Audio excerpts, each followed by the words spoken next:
full time here at wet and windy, as you can probably tell, at Joie Stadium. Another remarkable Manchester City versus Arsenal contest, finishing 3-2 to the home side. You can argue Arsenal deserved a draw. I don't think you could argue they deserved anything more than that. And in all honesty, I don't think a draw would really have kept most fans happy. It's 3 games without a win now for René Slager's first defeat of the season. And look, both sides of the chances to get more of that out of that game. Stina Blackstenius really should have scored at least once after coming on. Bunny Shaw missed an absolute sitter that I still can't believe she didn't put away in the first half.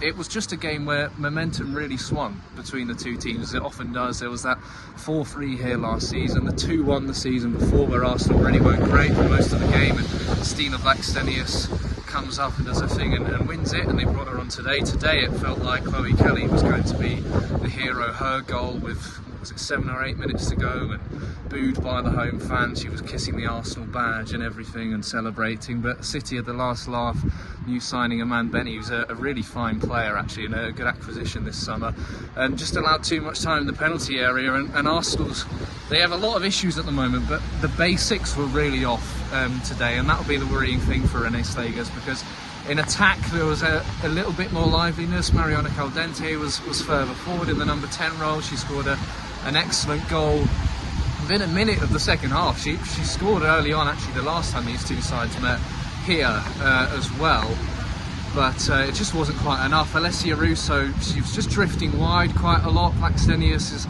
introduction didn't quite work, but City just have a different confidence in Bunny Shaw, and I don't think Alessia Russo is almost at that level of just being able to bully defenders and put these chances away. The header Shaw scored was excellent, but again, Arsenal players switch off in the build-up.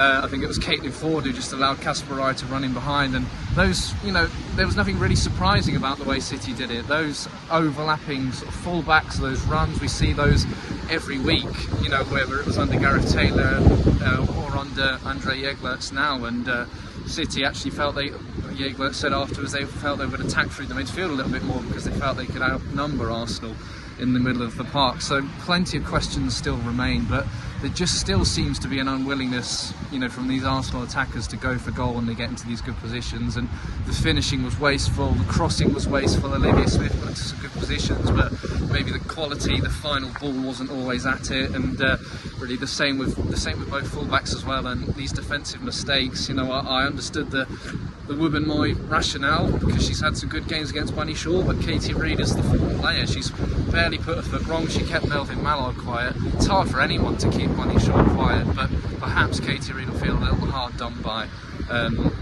on the way back down to London now. So plenty more questions and answers after this game, and it's only the French giants Lyon to come on Tuesday. Slagers has just spoken of their set piece threat, and that's another area. You know, Daphne Van Domsla's had a bit of a shaky start to the season, so that's a big game. It's then Brighton, and then I think it's a much needed international break. It's just around the corner as well. So a very poor result, a poor performance overall here at the Joie Stadium, and it finishes 3-2 to Manchester City.